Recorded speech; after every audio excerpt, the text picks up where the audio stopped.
ಆಕಾಶವಾಣಿ ಮಡಿಕೇರಿ.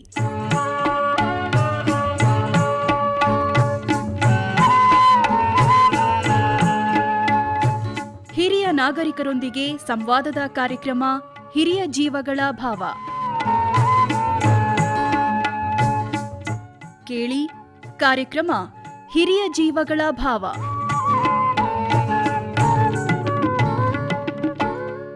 ಪ್ರಿಯ ಕೇಳುಗರೆ, ಇವತ್ತಿನ ಹಿರಿಯ ಜೀವಗಳ ಭಾವ ಈ ಕಾರ್ಯಕ್ರಮದಲ್ಲಿ ಮಡಿಕೇರಿಯ ಕೆ.ಎ. ಮೊಹಮ್ಮದ್ ಅವರು ತಮ್ಮ ಜೀವನದ ಅನುಭವಗಳನ್ನು ತಿಳಿಸೋದಕ್ಕೆ ನಮ್ಮ ಜೊತೆಯಲ್ಲಿದ್ದಾರೆ.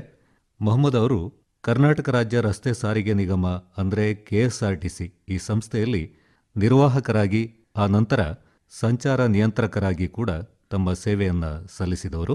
ಒಟ್ಟು 35 ವರ್ಷಗಳ ಸೇವೆಯನ್ನು ಸಲ್ಲಿಸಿದ ಅನುಭವ ಅವರದ್ದು. ಈಗ ಮೊಹಮ್ಮದ್ ಅವರ ಬದುಕಿನ ಅನುಭವಗಳನ್ನು ತಿಳಿಯೋಣ. ಸರ್, ನಮಸ್ಕಾರ. ನಮಸ್ಕಾರ. ಈ ಒಂದು ಕಾರ್ಯಕ್ರಮಕ್ಕೆ ತಮಗೆ ಆತ್ಮೀಯ ಸ್ವಾಗತ.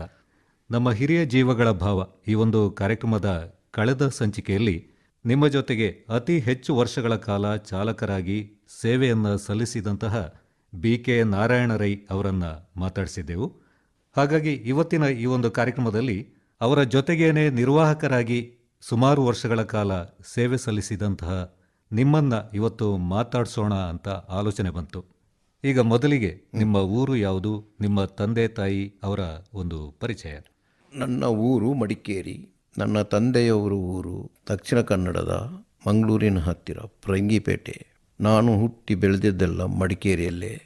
ನಮ್ಮ ಮನೆ ಆಗ ಗಣಪತಿ ಸ್ಟ್ರೀಟಲ್ಲಿ ಇದ್ದಿದ್ದು, ಈಗ ಮಲ್ಲಿಕಾರ್ಜುನ ನಗರದಲ್ಲಿ. ನನಗೆ 4 ಜನ ಮಕ್ಕಳು, 2 ಗಂಡು 2 ಹೆಣ್ಣು.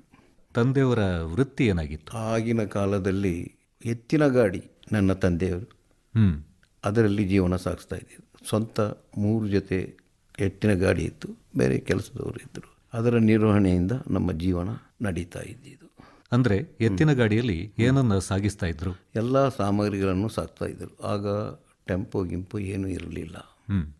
ಅದರಲ್ಲೇ ಎಲ್ಲ ಕಡೆ ಒಂದು ಮನೆಯಿಂದ ಇನ್ನೊಂದು ಮನೆಗೆ ಶಿಫ್ಟ್ ಮಾಡಬೇಕಾದರೂ ಅದರಲ್ಲೇ ಸಾಗಿಸಬೇಕಾಗಿತ್ತು. ಆ ಸಂದರ್ಭದಲ್ಲಿ ಇದನ್ನು ನಿಮಗೆ ನೋಡಿದ ನೆನಪುಂಟು? ನೋಡಿದ ನೆನಪುಂಟು. ಇನ್ನು ನಿಮ್ಮ ವಿದ್ಯಾಭ್ಯಾಸ, ಬಾಲ್ಯದ ದಿನಗಳು, ಆಗಿನ ನಿಮ್ಮ ಗೆಳೆಯರು?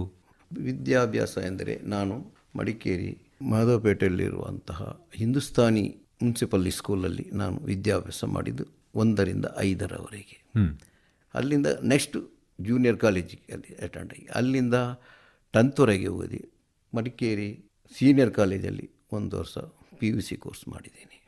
ಈಗ ನೀವು KSRTC ಸಂಸ್ಥೆಗೆ ಕಂಡಕ್ಟರ್ ಆಗಿ ಯಾವ ವರ್ಷ ಸೇರಿದ್ದು? 1971ರಲ್ಲಿ ಕಂಡಕ್ಟರ್ ಆಗಿ ಕೆಲಸಕ್ಕೆ ಜಾಯಿನ್ ಆಗಿದ್ದು. ಆಗ ಅದು MSRTC ಅಂತೇಳಿ ಇತ್ತು. ನಂತರ ಅದು KSRTC ಅಂತೇಳಿ ನಂತರ ಆಗಿತ್ತು. 1973ರಲ್ಲಿ ಕರ್ನಾಟಕ ರಾಜ್ಯ ಅಂತೇಳಿ ಹೆಸರಾದ ನಂತರ ಈ KSRTC ಅಂತೇಳಿ ಆಯಿತು. ಕಂಡಕ್ಟರ್ ಆಗಬೇಕು ಅಂತೇಳಿ ನಿಮಗೆ ಆಸಕ್ತಿ ಮೂಡಲಿಕ್ಕೆ ಕಾರಣ ಅಂದರೆ ಇಲ್ಲಿಂದ ನಾವು ಚಿಕ್ಕಂದ್ರೆ ನಮ್ಮ ಊರು ಪರಂಗಿಪೇಟೆ ಮಂಗಳೂರು ಹತ್ರ.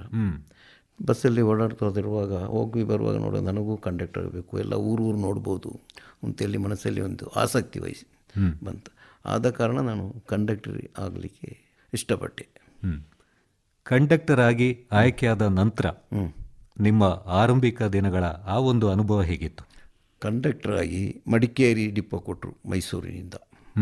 ಮೈಸೂರಲ್ಲಿ ಡಿವಿಷನ್ ಆಫೀಸ್ ಇರೋದು, ಅಲ್ಲಿಂದ ನಮಗೆಲ್ಲ ಆರ್ಡರ್ ಕೊಡೋದು. ಮಡಿಕೇರಿ ಬಂದು ಮಡಿಕೇರಿಯಲ್ಲಿ ಡ್ಯೂಟಿಗೆ ಜಾಯ್ನ್ ಆದೆ. ಆದ ನಂತರ ಮೊದಲನೇ ದಿವಸ ಮಡಿಕೇರಿ ಸಕಲೇಶಪುರ ಅಂತೇಳಿ ರೂಟಿಗೆ ಹಾಕಿದ್ರು. ಅದು ಮಡಿಕೇರಿಯಿಂದ 2:30 ಬಿಟ್ಟು ಅಲ್ಲಿ 6:30 ಅಲ್ಲಿ ಸೇರೋದು. ಭಾಳ ಕಷ್ಟ ಆಯಿತು. ಫಸ್ಟಿಗೆ ನನಗೆ ಇದು ಈ ಥರ ಆಗುತ್ತೆ ಅಂತ ಗೊತ್ತಿಲ್ಲ. ಒಂದು ಸ್ಟೇಜ್ ಅಂದರೆ 6 ಕಿಲೋಮೀಟರ್. 6 ಕಿಲೋಮೀಟರ್ ಒಂದು ಊರು. ಆ 6 ಕಿಲೋಮೀಟರ್ ಹೋಗೋದ್ರೊಳಗೆ ಬಸ್ಸಲ್ಲಿ ಎಷ್ಟು ಜನ ಇದ್ರೂ ನಾವು ಟಿಕೆಟ್ ಕೊಟ್ಟು ಆ ಹಂತ ಬರುವಾಗ ಎಂಟ್ರಿ ಕೊಡಬೇಕು. ಆಗ ನನಗೆ ಇದರಲ್ಲಿ ಬರೆದು ಈ ಥರ ಏನು ಅನುಭವ ಇಲ್ಲ. ಈ ಥರ ಆಗಿ ಫಸ್ಟ್ ಸ್ವಲ್ಪ ಕಷ್ಟನೇ ಆಗಿದೆ. ಮತ್ತೆ ಸ್ವಲ್ಪ ಅನುಭವ ಎಲ್ಲ ಬಂತು, ತನ್ನಷ್ಟಕ್ಕೆ ಎಲ್ಲ ಆಯಿತು. ಈಗ ನಿಮಗೆ ಮೊದಲಿಗೆ ಕಂಡಕ್ಟರ್ ಆಗಿ ಸೇರಿದಾಗ ತರಬೇತಿ ಏನಾದರೂ ಕೊಟ್ಟಿದ್ರಾ? ಅದರ ಮಧ್ಯೆ ಮೈಸೂರಲ್ಲಿ ನಾವು ಎಲ್ಲ ಆರ್ಡ್ರ್ ಕೊಡುವಾಗ ತರಬೇತಿಗೆ ಅಂತೇಳಿ ಮೈಸೂರು ಮಂಗಳೂರು ಬಸ್, ಆ ಬಸ್ಸಲ್ಲಿ ಕೂತ್ಕೊಂಡು ಎಲ್ಲ ಹೇಗೆ ನೋಡೋದು ಸ್ವಲ್ಪ ಕಂಡಕ್ಟ್ರು ಹೇಳಿಕೊಡ್ತಾ ಇದ್ದಾರೆ ಈ ಥರ ಅಂತೇಳಿ ಎಲ್ಲ ನೋಡಿಕೊಂಡು ಸ್ವಲ್ಪ ಅನುಭವ ಪಟ್ಟೆ. ನಂತರ ಅದೇ ಥರ ಮಂಗಳೂರಿಂದ ಮಡಿಕೇರಿ ಬಂದು ಮೈಸೂರಿಗೆ ಹೋಗಿ ಅಲ್ಲಿಂದ ನಂತರ ನನಗೆ ಆರ್ಡ್ರ್ ಕೊಟ್ಟಿದ್ದು. ಕಂಡಕ್ಟರಾದ ಆ ಮೊದಲ ದಿನಗಳಲ್ಲಿ ಯಾವ ರೂಟ್ನಲ್ಲಿ ನೀವು ಹೋಗಿದ್ದು? ನಮಗೆ ಆಗ ಡೈಲಿ ಒಂದೊಂದು ರೂಟು, ಒಂದೇ ರೂಟು ಅಂತೇಳಿ ನಮಗೆ ಫಿಕ್ಸ್ ಮಾಡಿರಲಿಲ್ಲ ಆಗ. ನಾವು ಆ್ಯಕ್ಚುಲಿ ಅಲ್ಲಿ ಆಗ ಬದಲಿಯಾಗಿ ಡ್ಯೂಟಿ ಮಾಡ್ತಾಯಿದ್ದೀವಿ, ಕನ್ಫರ್ಮ್ ಆಗಿ ಅಲ್ಲ. 3 ತಿಂಗಳಿಗೆ ಒಂದು ಸಲ ಒಂದು ದಿನ ಬ್ರೇಕ್ ಆಫ್ ಸರ್ವಿಸ್ ಮಾಡ್ತಾಯಿದ್ರು. ಅದು ಬಿಟ್ಟುಬಿಟ್ಟು ಮಾರನೇ ದಿವಸ ಡ್ಯೂಟಿ ಕೊಡ್ತು. ಇದೇ ಥರ ಸುಮಾರು ವರ್ಷ ನಡೆದಿದೆ ಹಾಗೆ. ಆಗ ಡೈಲಿ ಯಾವುದು ರೂಟಿಗೆ ಅವರು ಹಾಕ್ತಾರೆ ಆ ರೂಟಿಗೆ ಹೋಗಬೇಕು. ಬೇರೆ ಬೇರೆ ಕಡೆಗೆ ಮಂಗಳೂರಿಗೆ ಹೋಗ್ಲಿಕ್ಕೆ ಇರ್ಬೋದು, ಬೆಂಗಳೂರು ಹೋಗ್ಬೋದು, ಅಥವಾ ಶಿವಮೊಗ್ಗ, ಹುಬ್ಬಳ್ಳಿ, ಈ ಥರ ಎಲ್ಲ ಕಡೆಗೂ ಸ್ವಲ್ಪ ಸ್ವಲ್ಪ ಅನುಭವ ಆದಾಗೆ ಮತ್ತು ಭಾಳ ಈಸಿ ಆಗ್ತಾ ಹೋಯಿತು. ಹಾಗೆ ಡ್ಯೂಟಿ ಮಾಡಿಕೊಂಡು ಒಳ್ಳೆಯ ಅನುಭವ ಆಯಿತು. ಆಗ ನಿಮ್ಮ ಜೊತೆ ಮೊದಲಿಗೆ ಡ್ಯೂಟಿ ಮಾಡುವಾಗ ಬಸ್ ಚಾಲಕರಾಗಿ ಯಾರು ಇದ್ರು ಅನ್ನೋದು ನೆನಪಿಗೆ ಬರುತ್ತಾ? ನನಗೆ ಮೊದಲಾಗಿ ಸಿಕ್ಕಿದವರು ನಾರಾಯಣ್ ಅಂತೇಳಿ. ಅವ್ರಿಗೂ ಗೊತ್ತು ನಾವು ಈಗ ಹೊಸಬ್ರು ಅಂತೇಳಿ ಏನು ಗೊತ್ತಿಲ್ಲ ಅಂತ, ಆದರೂ ಅವರು ಸ್ವಲ್ಪ ಸಹಕಾರ ಮಾಡಿದ್ರು. ತೊಂದರೆ ಇಲ್ಲ, ಮತ್ತೆ ಆಗುತ್ತೆ, ಚೆನ್ನಾಗಿ ಕರ್ಕೊಂಡೋಗಿ ತಿರ್ಗಿ ಅದೇ ಥರ ಮಡಿಕೇರಿಗೂ ಬಂದು ಡ್ಯೂಟಿ ಕ್ಲೋಸ್ ಆಯಿತು ಮಾರನೇ ದಿವಸ 11:30. ಪ್ರಯಾಣಿಕರು ಸ್ವಲ್ಪ ಜಾಸ್ತಿ ಇದ್ದಾಗ ಸ್ವಲ್ಪ ಫಸ್ಟಲ್ಲಿ ಕಷ್ಟ ಆಗ್ತಾಯಿತ್ತು. ಎಲ್ಲ ಅನುಭವ ಎಲ್ಲ ಬಂದ ನಂತರ ಭಾಳ ಕಮ್ಮಿ ಈಸಿ ಆಯಿತು. ಮತ್ತು ಅದೇನು ನಿಭಾಯಿಸ್ಕೊಂಡು ಹೋಗ್ಲಿಕ್ಕೆ ಭಾಳ ಸುಲಭ ಆಯಿತು. ಬಸ್ ಚಾಲಕರಾಗಿ ನಿಮ್ಮ ಜೊತೆಗೆ ಕೆಲಸ ಮಾಡಿದವರು ಯಾರಲ್ಲ ಅಂತ ಹೇಳ್ಬೋದಾ? ಜೊತೆಗೆ ಹೆಚ್ಚಿಗೆ ಅವ್ರು ಮಾಡಿದವರು ಅಂತ ಹೇಳಿದ್ರೆ ನಂಬರ್ 1 ಅಂದರೆ BK ನಾರಾಯಣ್ ಅಂತೇಳಿ.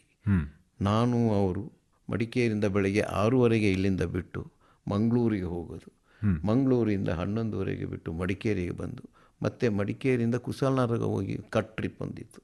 ಹೀಗೆ ನಾವು ಸಾಮಾನ್ಯವಾಗಿ ಒಂದು 12 ವರ್ಷ ಒಟ್ಟಿಗೆ ಮಾಡಿದ್ದೇವೆ. ಅದರ ನಂತರ 2ನೇ ಅವರೆಂದರೆ ಅದಕ್ಕಿಂತ ಮುಂಚೆ ನಾನು ಮಡಿಕೇರಿ ಧರ್ಮಸ್ಥಳ ರೂಟು, ಅದು ಸಟ್ಲ್ ಬಸ್ ಹೋಗ್ತಾಯಿದ್ದೆ. ಮಡಿಕೇರಿಯಿಂದ 8 ಗಂಟೆ ಬಿಡುವಂಥದ್ದು. ಅದರಲ್ಲಿ ಡ್ರೈವರ್ ಗಾಡ್ವೀನ್ ಚಿನ್ನಪ್ಪ ಅಂತೇಳಿ ಅವರು, ನಾನು ಧರ್ಮಸ್ಥಳಕ್ಕೆ ಹೋಗೋದು, ಅಲ್ಲಿಂದ ರಿಟರ್ನ್ ಮಡಿಕೇರಿಗೆ ಬರೋದು. 6:30 ಗಂಟೆಗೆ ಡ್ಯೂಟಿ ಕ್ಲೋಸ್ ಆಗ್ತಾಯಿತ್ತು. ಮುಂಚೆ ಎಲ್ಲ ಡೈಲಿ ಒಂದೊಂದು ಹೋಗ್ತಾಯಿದ್ವಿ. ಯಾವುದವ್ರು ಆಗ್ತಾರೆ ಹೋಗಬೇಕು, ಎಲ್ಲಿಗಾದರೂ ಹೋಗಬೇಕು, ಈ ಥರ ಮಾಡ್ತಾಯಿದ್ದೆವು. ಹೀಗೆ ಡೈಲಿ ಒಂದೊಂದು ಹೋಗ್ತಾ ಇದ್ರುವಾಗ ಒಬ್ಬೊಬ್ಬರಿಗೆ ಒಂದೊಂದು ರೂಟ್ ಕೊಡಬೇಕು ಅಂತೇಳಿ ನಮ್ಮಲ್ಲಿ ಕಾನೂನು ಬಂತು.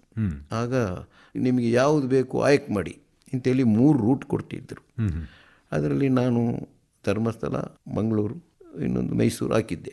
ಅದರಲ್ಲಿ ನನಗೆ ಧರ್ಮಸ್ಥಳ ಸ್ಯಾಂಕ್ಷನ್ ಆಯಿತು. ಆ ಧರ್ಮಸ್ಥಳ ರೂಟ್ ಹಿಡಿದ ನಂತರ 8 ವರ್ಷ ಕಂಟಿನ್ಯೂ ಹೋಗ್ತಾಯಿದ್ದೆವು. ಕಲೆಕ್ಷನ್ ಜಾಸ್ತಿ ಆಗ್ತಲೇ ಬಂತು. ಕ್ಷೇತ್ರಕ್ಕೆ ಹೋಗುವ ಜನರು ಅಧಿಕ ಆಯಿತು. ಒಳ್ಳೆ ಕಲೆಕ್ಷನ್ ಬರ್ತಾಯಿತ್ತು. ಇದರ ಮಧ್ಯೆ ಒಂದು 6 ವರ್ಷ ಆಗುವಾಗ ಪುತ್ತೂರು ಡಿಪೋದವ್ರದ್ದು ಪುತ್ತೂರಿಂದ ಧರ್ಮಸ್ಥಳಕ್ಕೆ ಬಂದು ಧರ್ಮಸ್ಥಳದಿಂದ ಮಡಿಕೇರಿ ಮಾರ್ಗವಾಗಿ ಮೈಸೂರಿಗೆ ಹಾಕಿದ್ರು. ಆಗ ಏನಾಯಿತು ಅಂದರೆ ನಮಗೆ ಕಲೆಕ್ಷನ್ ಸ್ವಲ್ಪ ಕಡಿಮೆ ಆಗಲಿಕ್ಕೆ ಶುರುವಾಯಿತು. ಅಂದರೆ ಎಕ್ಸ್ಪ್ರೆಸ್ ಬಸ್ ಮಡಿಕೇರಿಗೆ ಉಂಟಲ್ಲ, ಆದ ಕಾರಣ ಅದು ನಮ್ಗೆ ಮತ್ತೆ ಮುಂದೆ 1 ಗಂಟೆ ಮುಂಚಿತವಾಗಿ, ಆಗ ಕಲೆಕ್ಷನ್ ಸ್ವಲ್ಪ ಡೌನ್ ಆಗಿತ್ತು ನಾನು. ಹೀಗೆ ನಾವು ಧರ್ಮಸ್ಥಳ ಓಡ್ತಾ ಇರೋದು. ಗಾಡ್ವಿನ್ ಚಿನ್ನಪ್ಪನವರು ಧೂಮಪಾನ ಯಾರನ್ನೂ ಮಾಡಲಿಕ್ಕೆ ಬಿಡ್ತಾ ಇರಲಿಲ್ಲ, ಆ ಥರದ್ದು. ಯಾಕೆಂದರೆ ಬಸ್ಸಲ್ಲಿ 100 ಜನ ತುಂಬ ತುಲ್ಕಿರಲಿ, ಯಾರಾದರೂ ಒಬ್ಬರು ಸೀಟ್ ಸೇರಿದರೆ ಆವಾಗ ಬ್ರೇಕಿಗೆ ಕಾಲು ಹೋಗ್ತಿತ್ತು. ಯಾರೇ ಅದು ಬೀಡಿ ಸಿಗರೇಟ್ ಸೇರಿ ಕೆಡಿಸ್ರಿ ಅಂತಲ್ಲ. ಆಗ ನಾನು ಅದಕ್ಕೆ ಸಹಮತ ಕೊಡ್ತಾಯಿದ್ದೆ. ತಿರ್ಗಾ ನಿಮಗೆ ಯಾವುದು ಬೇಕು ಆ ರೂಟ್ ಕೊಡ್ತೇವೆ ಅಂತೇಳಿ ತಿರ್ಗಾ ಒಂದ್ಸಲಿ ಸಂಸ್ಥೆಯವರು ಒಂದು ಆರ್ಡ್ರ್ ಮಾಡಿದ್ರು. ಆಗ ನಾನು 3 ರೂಟ್ ಹಾಕಿದೆ. ಅದರಲ್ಲಿ ಮಡಿಕೇರಿ ಮಂಗಳೂರು ನನಗೆ ಸಿಕ್ತು. ಅದೇ ರೂಟಲ್ಲೇ 12 ವರ್ಷ ಮಾಡಿದ್ದೀನಿ. ನಿಮ್ಮ ಜೊತೆ ಅತಿ ಹೆಚ್ಚು ಕಾಲ ಚಾಲಕರಾಗಿ ಕೆಲಸ ಮಾಡಿದವರು ಯಾರು? ಅತಿ ಹೆಚ್ಚು ಕಾಲ ಚಾಲಕ ಮಾಡಿದವರು BK ನಾರಾಯಣ್ ರೈ. ಅವರು ನಾನು 12 ವರ್ಷ ಮಾಡಿದೆ. ಮಡಿಕೇರಿ ಮಂಗಳೂರು, ಮಂಗಳೂರು ಮಡಿಕೇರಿ, ಮಡಿಕೇರಿಯಿಂದ ಕುಶಾಲನಗರ ಮಡಿಕೇರಿ, ಅಲ್ಲಿಗೆ ನಮ್ಮ ಡ್ಯೂಟಿ ಸ್ಟಾಪ್. ಈ ಥರ ಭಾಳ ಸಹಕಾರ ಕೊಡ್ತಾಯಿದ್ರು ಅವರು. ಒಂದು ಪ್ರಯಾಣಿಕರು ಹೋಗಿ ಎಲ್ಲಾದರೂ ಕೈ ತೋರಿಸಿದರೆ ಬಿಟ್ಟು ಹೋಗ್ತಾ ಇರಲಿಲ್ಲ. ಅಟ್ಲೀಸ್ಟ್ ಒಂದು ಕಡೆಗೆ ನಾವು ನಿಂತು ನಾವು ಸ್ಟಾರ್ಟ್ ಮಾಡಿ ಮುಂದೆ ಮೂವ್ ಮಾಡ್ತಾ ಇರುವಾಗ ಹಿಂದಿಂದ ಯಾರಾದರೂ ಓಡ್ಕೊಂಡು ಬರ್ತಾಯಿದ್ರು. ನಾನು ವಿಸಿಲ್ ಕೊಟ್ಟರು ಅವ್ರು ಹೋಗ್ತಾ ಇರಲಿಲ್ಲ. ನಾನು ನೋಡೋದು ಏನು ಅಂತ ಹೇಳಿದರೆ, ನೋಡುವಾಗ ಹಿಂದೆಯಿಂದ ಒಂದು ಪ್ರಯಾಣಿಕರು ಬರ್ತಾರೆ. ಆ ಥರದಲ್ಲಿ ಅದರಲ್ಲಿಯೂ ನಾರಾಯಣ್ ಅವರು ಪ್ರತಿಯೊಬ್ಬರಿಗೂ ಇಷ್ಟವಾಗ್ತಾಯಿತ್ತು. ಯಾಕೆಂದರೆ ಅವರ ಸರಳವಾದ ಮಾತು ಮತ್ತು ನಗುಮುಖ, ಇದರಿಂದಾಗಿ ಪ್ರತಿಯೊಬ್ಬರು ನಮ್ಮ ಬಸ್ಸನ್ನೇ ಕಾಯ್ತಾಯಿದ್ರು. ಮಡಿಕೇರಿಯಿಂದ ನಾವು 6:30 ಬಿಡ್ತಾಯಿದ್ದೆವು. ಆಗ 8 ಗಂಟೆಗೆ ಹೋಗಿ ನಾವು ಸುಳ್ಯದಲ್ಲಿ ಸೇರ್ತೇವೆ. ಸುಳ್ಯದಲ್ಲಿ ಜನರು ಫುಲ್ಲು ಯಾವತ್ತು ನೋಡಿದ್ರೆ ನೋಡು. ಯಾಕೆಂದರೆ ಆ ಟೈಮಿಗೆ ಪುತ್ತೂರಿಗೆ ಸ್ಟೂಡೆಂಟ್ಸಿಗೆ ಮತ್ತು ಆಫೀಸರ್ಸಿಗೆ, ವಕೀಲರಿಗೆ, ಎಲ್ರಿಗೂ ನಮಗೆ ಈ ಬಸ್ಸನ್ನೇ ಕಾಯ್ತಾಯಿದ್ರು. ಓಹೋ. ಯಾವತ್ತು ನೋಡಿದ್ರು ನಮ್ಮಲ್ಲಿ ಸುಳ್ಯದಿಂದ ಆಚೆಗೆ ಸೀಟ್ ಸಿಕ್ಕೋದು ಭಾಳ ಕಷ್ಟ. ನೀವು ಹೆಚ್ಚು ವರ್ಷಗಳ ಕಾಲ ಸಂಚಾರ ಮಾಡಿದಂತಹ ರೂಟ್ ಯಾವುದು? ಈ ಸರ್ವಿಸಲ್ಲಿ ಹೆಚ್ಚು ಸಂಚಾರ ಮಾಡಿದಂಥ ರೂಟು ಮಡಿಕೇರಿ ಮಂಗಳೂರು. ಅದಕ್ಕಿಂತ ಮುಂಚೆ ಆದರೆ ಮಧ್ಯೆ ಮಧ್ಯೆ ಒಂದೊಂದು ಸಲ ಹೋಗ್ತಾ ಇದ್ದೆ. ಹಾಗೆ ನಂತರವೂ ಕಂಟಿನ್ಯೂ ಆಗಿ ಬಂದಿದ್ದು ಇದೇ ರೂಟು ನನಗೆ. ಸರ್ಕಾರಿ ಬಸ್ ಅಂತ ಹೇಳಿದರೆ ಬಹಳ ಆ ಕಾಲಕ್ಕೆ ಬಹಳ ಜನಪ್ರಿಯವಾಗಿರುವಂತಹ ಒಂದು ಸೇವೆ. ಇವತ್ತಿಗೂ ಕೂಡ ಸರ್ಕಾರಿ ಬಸ್ ಅಂದರೆ ಬಹಳ ಜನಪ್ರಿಯವಾಗಿರುವಂತಹ ಒಂದು ಸೇವೆ.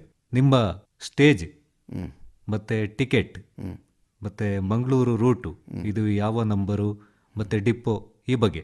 ನಾನು ಮಡಿಕೇರಿ ಡಿಪೋ ರೂಟ್ ನಂಬರ್ 54. ಅದು ಮಡಿಕೇರಿ ಮಂಗಳೂರು ಬೆಳಗ್ಗೆ 6:00 ಬಿಡುವಂತಹ ಬಸ್ಸು. ಪ್ರತಿ 6 ಕಿಲೋಮೀಟ್ರ್ ಒಂದು ಸ್ಟೇಜ್. ಆ ಲೆಕ್ಕ ಪ್ರಕಾರ ಮಡಿಕೇರಿ ಒಂದಾದರೆ ಮಂಗಳೂರು 23, ಚಾರ್ಜೇಬಲ್ 22 ಬರ್ತದೆ. ಈ ಥರ ನಮಗೆ ಲಿಸ್ಟ್ ಕೊಟ್ಟಿರ್ತಾರೆ. ನಮಗೆ ಸ್ಟಾಪ್ ಎಲ್ಲಿಂಟು ಅಲ್ಲಿಗೆ ಇಷ್ಟ ಆಗುತ್ತೆ ಅಂತ ಎಲ್ಲ ಲೆಕ್ಕ ಕೊಟ್ಟಿರ್ತಾರೆ. ಆಗ ಟಿಕೆಟ್ ಈಗಿನ ಹಾಗೆ ಇದಲ್ಲ, ಯಾವುದು ಡಿಜಿಟಲ್ಲ. ಆಗ ಕಲರ್ ಟಿಕೆಟ್ ಇತ್ತು. ಅದರಲ್ಲಿ ಇಷ್ಟು ಅಂತೇಳಿ ರೇಟ್ ನಮೂನೆ ಮಾಡಿದ್ದು ಅದನ್ನು ಕೊಡ್ತಾ ಇದ್ದೆವು. ಸ್ಟೇಜಿಗೆ ಪಂಚ್ ಮಾಡಬೇಕು. ಈಗ ಇಲ್ಲಿಂದ ಮಂಗಳೂರಿಗೆ ಹೋಗುವಾಗ ಇಲ್ಲಿಂದ ಕೊಯನಾಡಿಗೆ ಅಂತ ಹೇಳ್ಕೊಳ್ಳಿ. ಇಲ್ಲಿಂದ ಒಂದು ಮಡಿಕೇರಿ ಆದರೆ ಕೊಯನಾಡು 5, ಅದರಲ್ಲಿ ಒಂದು ಲೆಸ್ ಮಾಡಿದರೆ 4 ಸ್ಟೇಜಿಗೆ ನಮ್ಮ ಲೀಸ್ಟಲ್ಲಿ ಇರ್ತದೆ. ಅದನ್ನು ನೋಡಿ ಅವ್ರಿಗೆ ಟಿಕೆಟ್ ಕೊಡೋದು. ಅದೇ ಮಡಿಕೇರಿ ಮಂಗಳೂರು 23 ಸ್ಟೇಜು, ಚಾರ್ಜೇಬಲ್ 22 ಬರ್ತದೆ.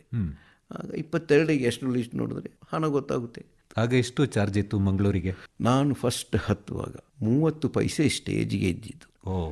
ಫಸ್ಟ್ ಸ್ಟಾರ್ಟಿಂಗಲ್ಲಿ ಮಡಿಕೇರಿಯಿಂದ ಮಂಗಳೂರಿಗೆ ಚಾರ್ಜ್ ಇದ್ದಿದ್ದು ₹6.50. ಒಂದು ಸ್ಟೇಜಿಗೆ ಆದರೆ 30 ಪೈಸೆ ಇತ್ತು. ಡೈರೆಕ್ಟ್ ಆದಾಗ ₹6.50 ಬರ್ತದೆ. ಇಲ್ಲಿಂದ ಕೊಯನಾಡಿಗೆ 5, ಅದರ ನೆಕ್ಸ್ಟ್ ಸ್ಟೇಜ್ ಅಂದರೆ ಗೂನಡ್ಕ ಬರ್ತದೆ. ಆಗ ಕೊಯನಾಡು ಮತ್ತು ಗೂನಡ್ಕದ ಮಧ್ಯೆ ಎಲ್ಲ ಒಂದೇ ಲೆಕ್ಕ ಬರ್ತದೆ. ಕೊಯನಾಡಿಂದ ಮುಂದಕ್ಕಾದರೆ ಗೂನಡ್ಕದವರೆಗೆ ಒಂದೇ ಚಾರ್ಜು, ಒಂದೇ ರೇಟ್. ಆ ರೇಟ್ ಹಾಕೋತೇವೆ. ಮಡಿಕೇರಿಯಿಂದ ಸುಳ್ಯಕ್ಕೆ 8 ಸ್ಟೇಜು, ಪುತ್ತೂರಿಗೆ 14 ಸ್ಟೇಜು, ಮಂಗಳೂರಿಗೆ 23 ಸ್ಟೇಜ್ ಟೋಟಲ್. ಬಿಸಿ ರೋಡು ಇಲ್ಲಿ ಸಂಪಾಜೆ ಹೇಗೆ ಇದೆ ಹಾಗೇನೆ ಅದು ಕೂಡ. ಇಲ್ಲಿಂದ ಬಿಟ್ಟರೆ 19ನೇ ಸ್ಟೇಜು ಪಾಣೆ ಮಂಗಳೂರು ಅಂತೇಳಿ ಬರುತ್ತದೆ. ಇನ್ನು ಬ್ರಹ್ಮರ ಕೊಟ್ಲು ಅಂತೇಳಿದೆ, ಅಲ್ಲಿಗೆ ಸ್ಟೇಜ್ ಬರೋದು, ಅದು 20. ಪಾಣೆ ಮಂಗಳೂರು ಬಿಸಿ ರೋಡು ಮಧ್ಯೆ ಸ್ಟೇಜು ಹಣ ತಗೊಳ್ಬೇಕು. ಬಿಸಿ ರೋಡಿತ್ತು. ಸರ್ಕಾರಿ ಬಸ್ಸುಗಳು ಅಂದರೆ ಅದು ಲಾಭಕ್ಕಿಂತ ಹೆಚ್ಚಾಗಿ ಸೇವೆ ಮುಖ್ಯ ಅಂತೇಳಿ ಒಂದು ಗುರಿಯಾಗಿಸಿಕೊಂಡಂತಹ ಒಂದು ಸಂಸ್ಥೆ. ಹೌದು. ಆಗ ನಿಮ್ಮ ರೂಟ್ ಕಲೆಕ್ಷನ್ ಹೇಗಿತ್ತು? ಕಲೆಕ್ಷನ್ ಅವರು ನಮಗೆ ಇಷ್ಟೇ ಅಂತ ಟಾರ್ಗೆಟ್ ಕೊಟ್ಟಿದ್ರು, ಆದರೆ ಅಷ್ಟು ಬರ್ತಾ ಇಲ್ಲ.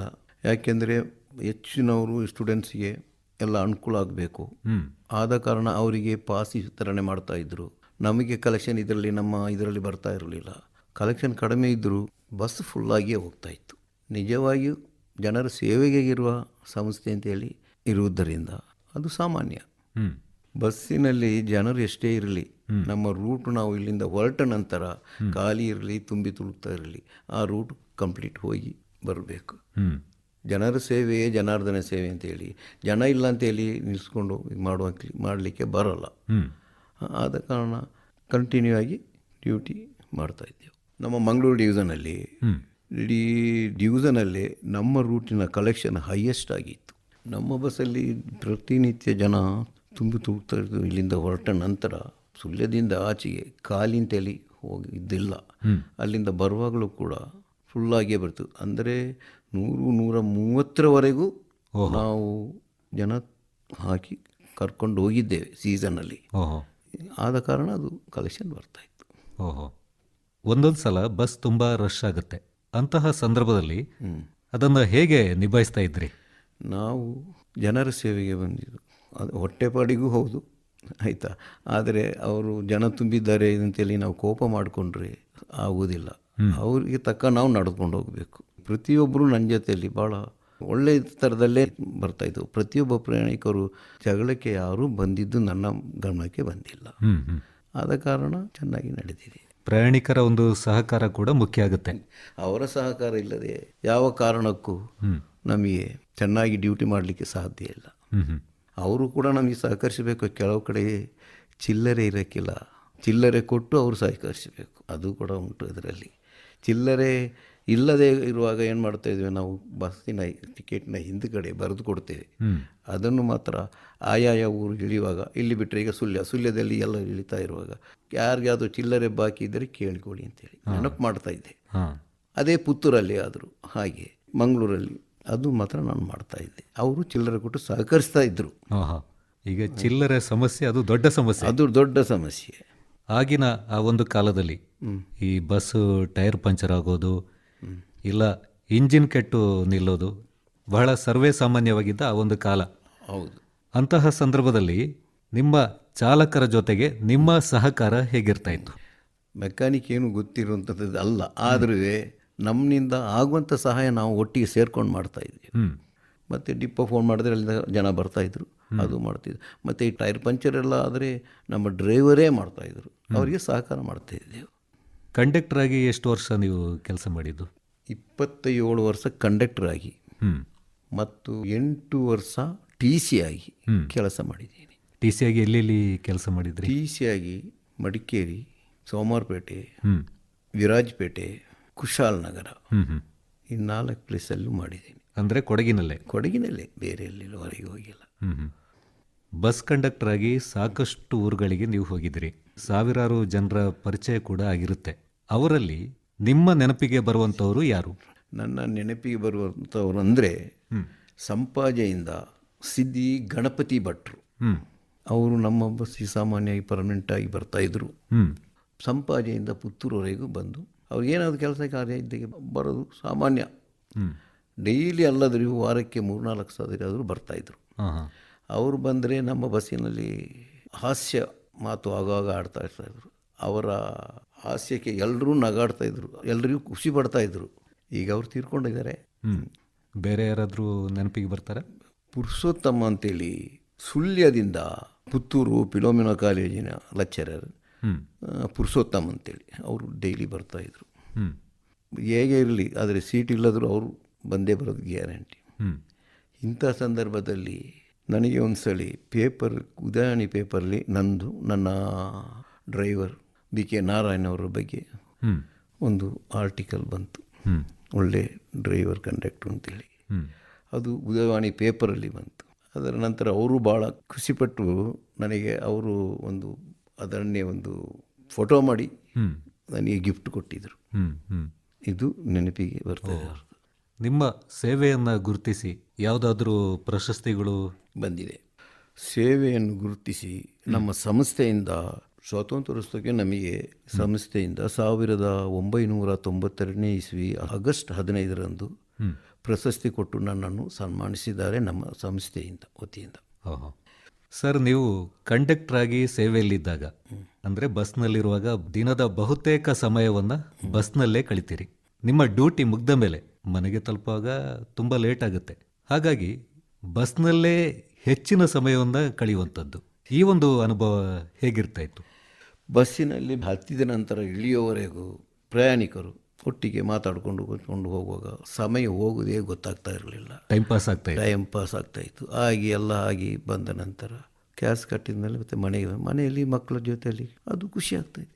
ನಂತರ ಬೆಳಗ್ಗೆ ತಿರ್ಗಾ ಅದೇ ಥರ. ನಮಗೆ ಮಧ್ಯದಲ್ಲಿ ಒಂದು ಟೂರ್ ಇತ್ತು, ಆಲ್ ಇಂಡಿಯಾ ಟೂರ್ ಅಂತೇಳಿ.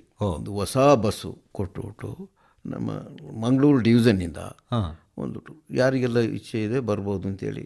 ನಾವು ಮಂಗಳೂರಿಂದ ಸ್ಟಾರ್ಟು, ಅಲ್ಲಿಂದ ಆಗಿ ಡೆಲ್ಲಿ, ಆಗ್ರಾ, ಪಂಜಾಬ್, ಕಾಶಿ, ಮಥುರಾ, ಋಷಿಕೇಶಿ ಮತ್ತು ಅಲ್ಲಿಂದ ಶ್ರೀನಗರದವರೆಗೂ ಹೋಗಿದ್ದೇವೆ. ನಿಮ್ಮದೇ ಸರ್ಕಾರಿ ಬಸ್ನಲ್ಲಿ ಟೂರು? ಒಂದು ಬಸ್ಸಿಗೆ ಫುಲ್ ಡೀಸೆಲ್ ಹಾಕಿ ಒಂದು ಹೊಸ ಬಸ್ಸನ್ನು ಒಂದು ಡ್ರೈವರನ್ನು ಕೊಟ್ಟು ಮತ್ತು ನಮ್ಮದು ಕನ್ವೀನರ್ ಅವರೆಲ್ಲ ಇದೆಲ್ಲ ಮೇಂಟೈನ್ ಮಾಡಿಕೊಂಡು ಟೂರ್ ಹೋಗಿದ್ದೆವು. ಪ್ರತಿ ರಾಜ್ಯದಲ್ಲಿಯೂ ಒಂದೊಂದು ಬಸ್ಸಿಗೆ ಒಬ್ಬ ಡಿಪೋಕ್ಕೆ ಹೋಗಿ ಅಲ್ಲಿದ್ದು ಅವ್ರದ್ದು ಹೇಗೆ ನಮ್ಮದು ಹೇಗೆ ಅಂತೇಳಿ ಚರ್ಚೆ ಮಾಡಿ ನಮಗಿಂತ ಇವ್ರದ್ದು ಬೆಟರ್ ಅಂತೇಳಿ ಆಲ್ ಇಂಡಿಯಾದಲ್ಲಿ ಸುತ್ತಾಡಿದ್ರು ಕರ್ನಾಟಕದಷ್ಟು ಒಳ್ಳೆಯ ಥರದಲ್ಲಿ ಬಸ್ ಇದ್ದಿದ್ದು ನಾನು ಕಾಣಲಿಲ್ಲ. ಬೆಸ್ಟ್ ನಮ್ಮ ಕರ್ನಾಟಕದ್ದು. ಯಾವ ವರ್ಷದಲ್ಲಿ ಟೂರ್ ಹೋಗಿದ್ದು ನೀವು? ಸಾಧಾರಣ 88-89 ಆಗ ಬಿ ಜನಾರ್ದನ ಪೂಜಾರಿ ಅವರು ಸೆಂಟ್ರಲ್ ಮಿನಿಸ್ಟರ್ ಆಗಿದ್ದರು. ಆಗ ನಾವು ಡೆಲ್ಲಿಗೆ ಹೋಗಿ ತಲುಪುವಾಗ ಡೆಲ್ಲಿಯಲ್ಲಿ ಜನಾರ್ದನ ಪೂಜಾರಿ ಪರಿಚಯಿಸಿದರು ನಮ್ಮ ಮಂಗಳೂರಿನವರೊಬ್ಬರು ಇದ್ದರು ನಮ್ಮ ಬಸ್ಸಿನಲ್ಲಿ. ಅವ್ರನ್ನ ಕಾಂಟ್ಯಾಕ್ಟ್ ಮಾಡಿದ್ರು. ಪಾರ್ಲಿಮೆಂಟ್ ನಡೀತಾ ಇತ್ತು. ಪಾರ್ಲಿಮೆಂಟ್ ನಡೀತಾ ಇರುವಾಗ ನಮಗೊಂದು ಅವಕಾಶ ನೋಡಲಿಕ್ಕೆ ಕೊಡಬೇಕು. ಅವರು ಶ್ರಮದಿಂದ ನಾವು ಪಾರ್ಲಿಮೆಂಟಲ್ಲಿ ಹೋಗಿ ಒಂದು ಅರ್ಧ ಗಂಟೆ ಕೂಡಲಿಕ್ಕೆ ವೀಕ್ಷಣೆ ಮಾಡಲಿಕ್ಕೆ ಅವಕಾಶ ಸಿಕ್ತು. ಅದೊಂದು ದೊಡ್ಡ ಗಿಫ್ಟ್ ನಮಗೆ. ಸರ್, ಒಬ್ಬ ಅನುಭವಿ ಕಂಡಕ್ಟರ್ ಆಗಿ ಈಗಿನ ಪೀಳಿಗೆಯ ಕಂಡಕ್ಟರ್ಗಳಿಗೆ ನಿಮ್ಮ ಕಿವಿ ಮಾತು ಏನು? ಈಗಿನ ಕಂಡಕ್ಟರ್ಗೆ ನನ್ನ ಸಲಹೆ ಎಂದರೆ, ಬಸ್ಸಿಗೆ ಹತ್ತಿ ನಾವು ಟಿಕೆಟ್ ಕೊಡ್ತಾ ಇರುವಾಗ 500 ರೂಪಾಯಿ ನೋಟನ್ನು ಕೊಡ್ತಾರೆ ಬೆಳಗ್ಗೆ. ಆಗ ಆ ಥರ ಕೊಟ್ಟರೆ ಕಂಡಕ್ಟ್ರಿಗೆ ಚಿಲ್ಲರೆ ಕೊಡಲಿಕ್ಕೆ ಇರೋಕ್ಕಿಲ್ಲ. ಅದಕ್ಕೆ ಅದರಲ್ಲಿ ಹಿಂದೆಲ್ಲಿ ಬರೆದು ಕೊಟ್ಟು ಅದನ್ನು ಅವರು ಇಳಿಯುವಂಥ ಸಂದರ್ಭದಲ್ಲಿ ನೆನಪು ಮಾಡಬೇಕು ಅಷ್ಟೇ ಒಂದು. ಮತ್ತು ಬಸ್ಸು ಎಷ್ಟೇ ತುಂಬಿ ತುಳುಕಿದ್ರು ಕೋಪ ಪಡಬಾರ್ದು, ಸಹನೆಯಿಂದ ಡ್ಯೂಟಿ ಮಾಡಬೇಕು. ಆದರೆ ಪ್ರಯಾಣಿಕರು ಕೂಡ ಬರುವಾಗ ಚಿಲ್ಲರೆ ತರಬೇಕು. ಚಿಲ್ಲರೆ ಕೊಟ್ಟರೆ ಆ ತಕ್ಷಣ ಕಂಡಕ್ಟ್ರಿಗೆ ಕೊಡಲಿಕ್ಕೆ ಆಗೋದು. ಇಲ್ಲಾಂದರೆ ಬರೆದು ಕೊಟ್ಟು ನೀವು ಮರೆತು ಹೋದರೆ ನಿಮಗೆ ಲಾಸ್ ಆಗುತ್ತೆ. ನಿಮ್ಮ ಹವ್ಯಾಸಗಳು? ಬಸ್ಸಲ್ಲಿ ಹೋಗುವಾಗಲೂ ಒಂದು ಪೇಪರ್ ಡೈಲಿ ತಗೊಳ್ತಾ ಇದ್ದೆ, ಅದು ಓದೋದೊಂದು ಅಭ್ಯಾಸ. ಮತ್ತು ಮನೆಗೆ ಬಂದಾಗ ಸ್ವಲ್ಪ ಟಿ ವಿ ನೋಡಿಕೊಂಡು ಮತ್ತು ರೇಡಿಯೋ ಕೇಳೋದು. ನಮ್ಮ ಈಗ ಲೋಕಲ್ ವಿಷಯ ಗೊತ್ತಾಗುತ್ತೆ ಅದರಲ್ಲಿ, ಕೃಷಿ ಕಾರ್ಯಕ್ರಮ ಇಂಥದ್ದೆಲ್ಲ, ಸ್ಥಳೀಯ ಸುದ್ದಿಗಳಿಗೆ ಈ ಥರ. ಮತ್ತು ಸಿನಿಮಾ ನೋಡೋದು, ಅದರಲ್ಲಿ ಕನ್ನಡ ಸ್ವಲ್ಪ ನೋಡೋದು ಉಂಟು. ಸಿನಿಮಾ ಅಂತ ಹೇಳುವಾಗ ಚಿತ್ರಗೀತೆಗಳನ್ನು ಕೇಳುವಂತಹ ಅಭ್ಯಾಸ ಇದೆ? ಕಮಲ ಹಾಸನ್ ಅವರು ಪಿಕ್ಚರ್ ಒಂದು ಬಂದಿತ್ತು, ಬೆಂಕಿಯಲ್ಲಿ ಹರಳಿದವು ಅಂತೇಳಿ. ಆ ಪಿಕ್ಚರಲ್ಲಿ ಒಂದು ಹಾಡು ಉಂಟು ನೋಡಿ, ಮುಂದೆ ಬನ್ನಿ ಮುಂದೆ ಬನ್ನಿ. ನೀವು ಬಸ್ಸಲ್ಲಿರುವಾಗ ಹೆಚ್ಚಾಗಿ ಹೇಳ್ತಾ ಇರೋದು ಮುಂದೆ ಬನ್ನಿ, ಚಿಲ್ಲರೆ ಕೊಡಿ. ಅದರಿಂದ ಒಳ್ಳೆ ಇದಾಗಿದೆ. ಅದು ಆಗಿದ್ದು ಬೆಂಗಳೂರಿನಲ್ಲೇ ಶೂಟಿಂಗ್. ಬನಶಂಕರಿಯಿಂದ ಮಲ್ಲೇಶ್ವರಂಗೆ ಹೋಗುವ ರೂಟನ್ನು ಶೂಟಿಂಗ್ ಮಾಡಿದ್ದು. ಆ ಬಸ್ನಲ್ಲಿ ಶೂಟಿಂಗ್ ಮಾಡಿ? ಆ ಬಸ್ಸಲ್ಲೇ. ನೆನಪಿಟ್ಕೊಂಡಿದ್ದೀರಿ? ಆ ಬಸ್ಸು ಅದು 1954. ಆ ಬಸ್ಸಲ್ಲಿ ನೋಡಿದ್ದೀನಿ ನಾನು. ಅಂದರೆ ಇದು ನಿಮ್ಮ ಮೆಚ್ಚಿನ ಹಾಡು, ನಿಮಗೆ ಸಂಬಂಧಪಟ್ಟ ಹಾಡು? ನಮಗೆ ಸಂಬಂಧಪಟ್ಟದಾದ ಕಾರಣ ಆ ಹಾಡಿನ ಬಗ್ಗೆ ನಿಮಗೆಲ್ಲ ಗೊತ್ತಾಗಿದೆ ಅಷ್ಟೇ. ಆ ಸಿನಿಮಾದಲ್ಲಿ ಕಮಲ ಹಾಸನ್ ಅವರು ಕಾಣಿಸಿದ್ದು ಖಾಲಿ ಆ ಬಸ್ಸಿನ ಒಂದು ಹಾಡಿನಲ್ಲಿ ಮಾತ್ರ. ಕಂಡಕ್ಟರ್ ಆಗಿ ಮಾತ್ರ ಅವರು ಕಾಣಿಸ್ಕೊಂಡಿದ್ದು ಅಷ್ಟೇ. ಆ ಹಾಡಿನಲ್ಲಿ ಒಳ್ಳೆ ಅರ್ಥ ಇದೆ. ಬಸ್ಸಿನಲ್ಲಿ ಮಾತ್ರ ಮುಂದೆ ಬನ್ನಿ ಅಂತಲ್ಲ, ಜೀವನದಲ್ಲಿ ಮುಂದೆ ಬನ್ನಿ, ಒಳ್ಳೆ ಒಂದು ಸಂದೇಶವನ್ನು ಕೊಟ್ಟಿದ್ದಾರೆ. ಅದರಲ್ಲಿಯೂ ಇನ್ನೊಂದು ಹೇಳ್ತಾರೆ, ಚಿಲ್ಲರೆಯನ್ನೂ ತಂದು ಕೊಡಿ ಅಂತಾರೆ. ಅದು ಉಂಟು. ಅದು ನಮಗೆ ಭಾಳ ಖುಷಿಯಾಗಿದೆ. ಕರ್ನಾಟಕದಲ್ಲಿ ಕನ್ನಡ ಭಾಷೆಯಲ್ಲೇ ಮಾತಾಡಿ ಇಂತೇಳಿ ಒಂದು ಸಂದೇಶನೂ ಕೊಟ್ಟಿದ್ದಾರೆ. ಜೀವನದಲ್ಲಿ ಮುಂದೆ ಬನ್ನಿ, ಕನ್ನಡದಲ್ಲಿ ಮಾತಾಡಿ ಅಂತ. ಈಗ ನೀವು ಹೋಗ್ತಾ ಇದ್ದ ಸಂದರ್ಭದಲ್ಲಿ ಬಸ್ಸಿನ ಡೋರು ಹಿಂದುಗಡೆ ಇರ್ತಾ ಇತ್ತು. ಹಾಗಾಗಿ ನೀವು ಮುಂದುಗಡೆ ಇದ್ದರೆ ನೀವು ಮುಂದೆ ಬನ್ನಿ ಅಂತ ಹೇಳ್ತೀರಾ. ಹೌದು. ಇತ್ತೀಚಿನ ಬಸ್ಸುಗಳಲ್ಲಿ ಡೋರ್ ಮುಂದುಗಡೆ ಇದೆ. ಈಗ ಅವರೇನು ಹೇಳಬೇಕು? ಬನ್ನಿ ಹಿಂದೆ ಬನ್ನಿ ಅಂತ ಕರೀಬೇಕು ಅಷ್ಟೇ, ಬೇರೆ ಏನಿಲ್ಲ. ಈಗ ಮುಂದೆ ಬರೋದನ್ನ ಬಿಟ್ಟು ಹಿಂದೆ ಬನ್ನಿ ಅಂತ ಹೇಳೋ ಪರಿಸ್ಥಿತಿ ಆಗಿದೆ. ಈಗ ನೀವು ರಿಟೈರ್ಡ್ ಆಗಿದ್ದೀರಿ. ರಿಟೈರ್ಡ್ ಆದ ನಂತರ ಈಗಿನ ಒಂದು ಬದುಕು ಹೇಗೆ ಸಾಗ್ತಾ ಇದೆ? ನಿವೃತ್ತಿ ಆದ ನಂತರ ಮಕ್ಕಳಿಗೆ ಸಾಕು ಉಂಟು, ಇಬ್ಬರಿಗೆ. ಅದರಲ್ಲಿ ಟೈಮ್ ಪಾಸ್ಗೆ ಹೋಗ್ತೀನಿ. ಆದರೆ ನನ್ನ ಸಹಪಾಠಿಗಳು, ಮುಂಚೆ ನಾನು BK ನಾರಾಯಣ, ಚಿನ್ನಪ್ಪ, ನಮ್ಮ ಈ ಡ್ರೈವರು ಬರ್ತಾರೆ, ಬಂದು ಮಾತಾಡ್ಸ್ಕೊಂಡೆಲ್ಲ ಹೋಗುವಂಥದ್ದು. ಆವಾಗ ನಾವು ಡ್ಯೂಟಿ ಮಾಡೋ ಹೇಗಿದ್ದೆವು ಅದೇ ಥರ ಇವಾಗಲೂ ಇದ್ದೇವೆ. ನಾವು ಎಲ್ಲ ಒಟ್ಟಿಗೆ ಉಳ್ಕೊಂಡು ಮಾತಾಡಿಕೊಂಡು ಇರೋದು. ಮುಂಚೆ ಹೇಗೆ ಇದ್ದೆವು ಹಾಗೇ ಇದ್ದೇವೆ, ನಾವು ಅನ್ಯೋನ್ಯವಾಗಿ ಇದ್ದೇವೆ. ನಮ್ಮ ರೇಡಿಯೋ ಶ್ರೋತೃಗಳಿಗಾಗಿ ತಮ್ಮ ಜೀವನದ ಅನುಭವಗಳನ್ನು ನಮ್ಮ ಜೊತೆ ಇದುವರೆಗೆ ಹಂಚಿಕೊಂಡಿದ್ದೀರಾ. ನಮ್ಮೆಲ್ಲ ಕೇಳುಗರ ಪರವಾಗಿ ಹಾಗೂ ಮಡಿಕೇರಿ ಆಕಾಶವಾಣಿಯ ಪರವಾಗಿ ತಮಗೆ ಧನ್ಯವಾದಗಳು. ಹಾಗೆಯೇ ನಿಮ್ಮ ಮುಂದಿನ ದಿನಗಳಿಗೆ ಶುಭ ಹಾರೈಕೆಗಳನ್ನು ಹೇಳ್ತಾ ಇದ್ದೇವೆ. ನಮಸ್ಕಾರ. ನಮಸ್ಕಾರ. ಇದುವರೆಗೆ ಕರ್ನಾಟಕ ರಾಜ್ಯ ರಸ್ತೆ ಸಾರಿಗೆ ನಿಗಮ ಈ ಸಂಸ್ಥೆಯಲ್ಲಿ ಬಸ್ ನಿರ್ವಾಹಕರಾಗಿ ಹಾಗೂ ಸಂಚಾರ ನಿಯಂತ್ರಕರಾಗಿ ಸೇವೆ ಸಲ್ಲಿಸಿ ನಿವೃತ್ತಿ ಹೊಂದಿದ ಮಡಿಕೇರಿಯ KA ಮೊಹಮ್ಮದ್ ಅವರೊಂದಿಗೆ ಸಂವಾದ ಕೇಳಿದಿರಿ.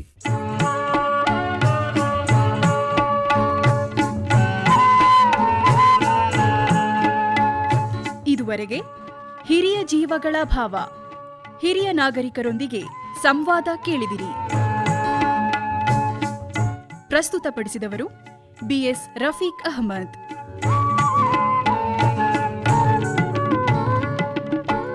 ಈ ಕಾರ್ಯಕ್ರಮ ಆಕಾಶವಾಣಿ ಮಡಿಕೇರಿ ಕೇಂದ್ರದಿಂದ ಮೂಡಿಬಂತು.